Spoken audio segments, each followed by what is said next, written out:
Hello दोस्तों। आज की इस कहानी का नाम है राजमहल का सच। राजा किशनराज एक बहुत बड़े साम्राज्य के राजा थे। उन्होंने अपना राज बड़ी कुशलता पूर्वक चलाया, लेकिन शायद होनी को कुछ और ही स्वीकार था। राजा किशनराज का निधन आकस्मिक हो गया तो उनके एकलौते पुत्र सभ्यराज को उनकी गद्दी दी गई। नौजवान राजा आखिर था तो किशनराज का ही पुत्र, वो भी अपने पिता की तरह बहुत ही प्रतिभाशाली थी। उसने कुछ ही समय में राज की सारी बागडोर अच्छे से संभाल ली। राजा की माँ यानी किशनराज की पत्नी पहले ही स्वर्ग सिधार चुकी थी। राजा अपने पिता की एकलौता संतान था और अब उनके माता पिता दोनों ही नहीं थे। समय समय पर राजा का राज्य के सबसे पुराने और वफादार मंत्री काशीराम मार्गदर्शक दर्शन किया करते थे और राजा अपने राज्य के सबसे पुराने मंत्री काशीराम को ही सब कुछ मानता था। एक दिन काशीराम ने राजा को अब विवाह करने की सलाह दी। राजा को उन्होंने पास के राज की राजकुमारी प्रेरणा के बारे में बताया। कहा कि प्रेरणा बहुत ही गुणवती और संस्कारी है, साथ ही समझदार भी। आपके साथ इस राज को चलाने में भी आपको बहुत सहयोग करेगी। राजा ने पहले कुछ समय तक मना किया, लेकिन लड़की और उनके परिवार के बारे में सुनकर राजा ने उनकी बात मान ली।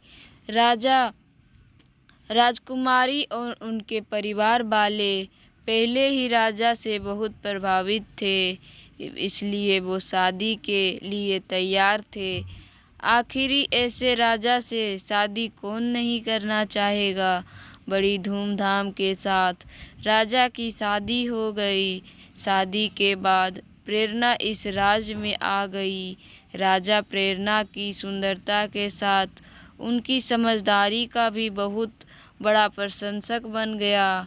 ऐसी कई बातें थी जो राजा बल से नहीं हल कर समझता, उसे प्रेरणा अपनी सूझबूझ से सुलझा देती थी। राजा और रानी दोनों ही एक दूसरे को पाकर बहुत खुश थे। उन लोगों में प्रेम प्रगाढ़ था। ठीक 1 साल बाद रानी प्रेरणा गर्भवती हो गई। राजा और रानी दोनों पहली संतान के लिए बहुत खुश थे, भगवान का बहुत धन्यवाद दे रहे थे। राजा ने योजना बनाई थी कि उनकी संतान होने पे वो पूरा राज को निमंत्रण देंगे। आखिरकार वो दिन आ ही गया और रानी ने एक पुत्र को जन्म दिया। राजा और रानी की प्रसन्नता को कोई ठिकाना नहीं रहा, लेकिन यह खुशी ज़्यादा देर तक नहीं टिक पाई। नवजात पुत्र कुछ ही घंटों में मर गया। राजा और रानी के साथ मंत्रीगण और सेवक सभी बहुत दुखी हो गए। काशीराम ने राजा को हौसला दिया और कहा कि भगवान की मर्जी के आगे किसी की नहीं चलती। आप खुद को संभाले और रानी को भी हौसला दें। राजा ने रानी को हौसला दिया, साथ ही खुद को भी। वो समय भी निकल गया। राजा और रानी उस दुख से उभरने लगे। उन्होंने इस सत्य को स्वीकार किया और अपने आने वाले जीवन के लिए फिर से योजना बनाने लगे। कुछ समय बाद फिर रानी गर्भवती हो गई। इस बार राजा और रानी कुछ ज़्यादा सतर्क थे। समय समय पर दाई और वैद्य से परामर्श लिया गया ताकि पिछली बार जैसा फिर कुछ ना हो। समय आने पर फिर रानी ने एक पुत्र को जन्म दिया, लेकिन इस बार भी वो पुत्र कुछ घंटों का ही मेहमान था। राजा रानी को लगा कि ऊपर वाला उनके साथ ऐसा क्यों कर रहा है। अब यह बात सोचने योग्य नहीं था। राजा ने अब दूसरे तरह के उपाय करना शुरू कर दिए। सब कुछ होते हुए भी राजा के राजमहल में एक अलग खालीपन था। विरोधी राजा और शत्रुओं ने राजा की इस अवस्था का लाभ उठाकर राज्य पर हमले करना शुरू कर दिए। अपने निजी जीवन में इस परेशानी का प्रभाव कई बातों पर पड़ा। राजा अपना कुछ राज हार गया। राज्य की जनता का भी राजा पर से विश्वास कम होता जा रहा था। बातें थी कि जो अपनी संतान नहीं बचा पा रहा है, लगता नहीं वो राज को बचा पाएगा। इन सारी समस्याओं के बीच रानी प्रेरणा अपने प्रयासों में लगी हुई थी। वो राज्य में ऐसे ही जा जाकर राज्य के वासियों से मिलने लगी। रानी क्या कर रही है यह किसी को पता नहीं था। फिर करीब 6 महीने बाद वो राजा को बोली, अब हमारी संतान की मृत्यु नहीं होगी, लेकिन उसके लिए आपको मेरी बात मानना पड़ेगी। राजा पहले ही जानता था कि रानी बुद्धिमान है और कहना मानना हमेशा ही उनके लिए अच्छा रहा है। इसलिए राजा झट से हाँ बोलते हुए बोला कि हाँ, आप जो बोले, जैसा बोले वैसा ही होगा। बताइए। रानी बोली, आज रात के बाद मैं अज्ञात जगह चली जाऊंगी और संतान प्राप्ति के बाद मैं उचित समय पर वापस आ जाऊंगी। आप मुझे ढूंढने का प्रयास मत कीजिएगा। राजा बोला, अज्ञात या आप क्या कर रही है? आप रानी होकर ऐसी बातें कर रही हैं। आप कहाँ रहेगी? रानी बोली, अगर आपको हमारी संतान चाहिए तो आपको मेरी बात माननी पड़ेगी। राजा कुछ अपनी रानी से अब पता नहीं कब मिल पाएगा। रात्रि के बाद सुबह जब राजा नींद से जागा तब रानी जा चुकी थी। काशीराम के द्वार पूछे जाने पर राजा ने कहा कि प्रार्थना करें, हम अपने इस प्रयास में सफल हो जाएं। राजा को भरोसा था कि रानी जहाँ भी होगी वो इतनी बुद्धिमान और समझदार है कि परिस्थितियों का सामना कर सकती है। साथ ही उसे यह विश्वास था कि रानी जो बोल के गई है वैसा ही होगा। उनकी संतान इस बार जीवित रहेगी। इसलिए राजा अब अपने विरोधियों से निपटने लगा। वो अब विश्वास से भरा था, जिसके कारण उसे इसके अच्छे परिणाम मिल रहे हैं। फिर एक दिन अचानक लगभग 10 माह बाद ही एक सुबह रानी गोदी में बच्चा लिए आई। पुत्र था करीब 1 माह का। राजा की खुशी का ठिकाना नहीं रहा। राज्य में सभी को निमंत्रण भिजवा दिया। राजा ने रानी को धन्यवाद दिया, कहा यह आपने कैसे किया और हमसे क्या गलती हो रही थी? रानी बोली, उचित समय पर आपको बता दूंगी। राजा अपने महल में नए मेहमान नन्हे राजकुमार के साथ बहुत खुशी खुशी जीवन यापन करने लगा। साथ ही राजा के राज्य का विस्तार होने लगा। लेकिन पुत्र के आने के बाद रानी में बहुत सारे बदलाव हुए। रानी अब पहले जैसी रानी नहीं रही थी, ऐसा सोचना राजा का था। रानी राजा को अपने समीप भी नहीं आने देती थी। कुछ न कुछ कारण बताकर टाल देती थी।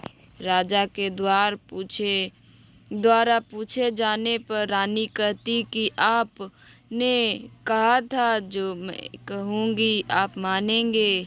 यह भी हमारे पुत्र के जीवन के लिए आवश्यक है। राजा का पुत्र अब 2 साल का हो गया। रानी का समीप न आने का प्रतिबंध अभी भी राजा के लिए वैसा का वैसा ही था। इतने समय के प्रतिबंध के चलते अब राजा के मन में कई विचार घर बनाने लगे।